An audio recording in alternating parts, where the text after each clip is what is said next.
it's different skill sets, right? Where as a doer, um, you just, hey, customer service, how do you do customer service? Okay, great. Digital marketing, how do you do digital marketing? Great. Trial and error, figure it out, just dive in.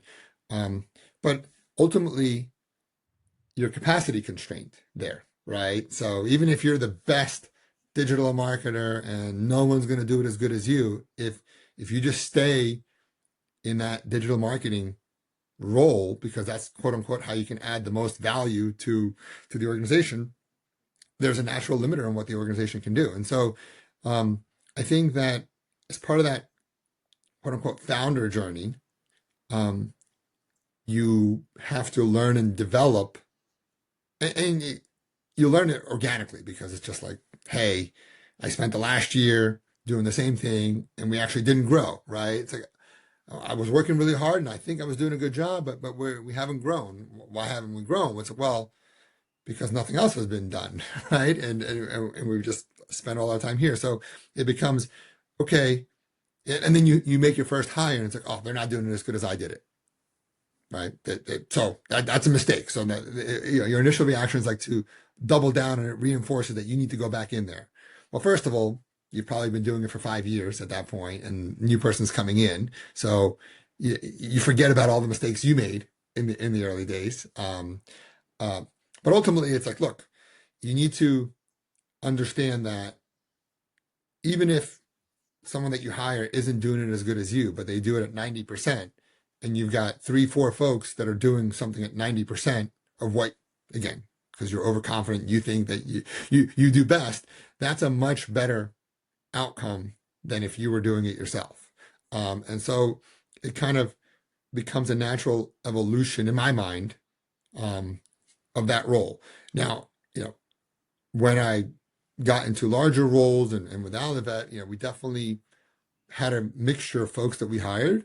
And, there's a different background where, again, I would call it a professional manager, right? Someone that, especially folks that come from larger organizations, right?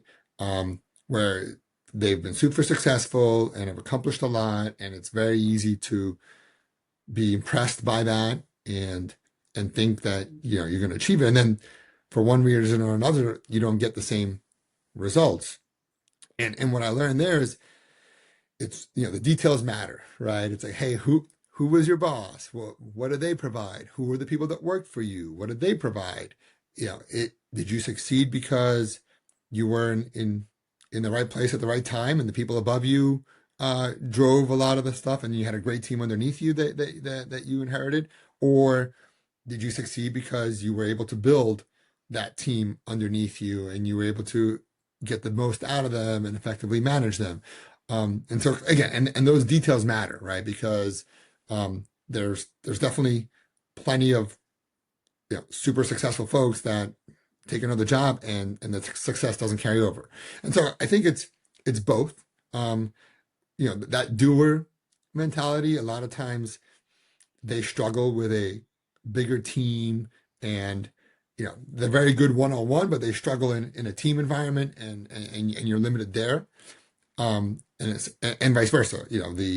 The person that thrives in a team and culture and building environment sometimes doesn't achieve the same result because they don't have that doer mentality. And so in private equity, in the roles that I've had as an operator, that's always kind of the challenge, is because you need both and you need a mix of both. And so I think it's important to identify what's most important. Are you at the level where you can afford to have the support level team? And you need someone that can just bring all the pieces together and manage them, or are you at a more tactical doer side? So, and then you have folks that kind of start one place and get to the other place. So it's a bit of a mix.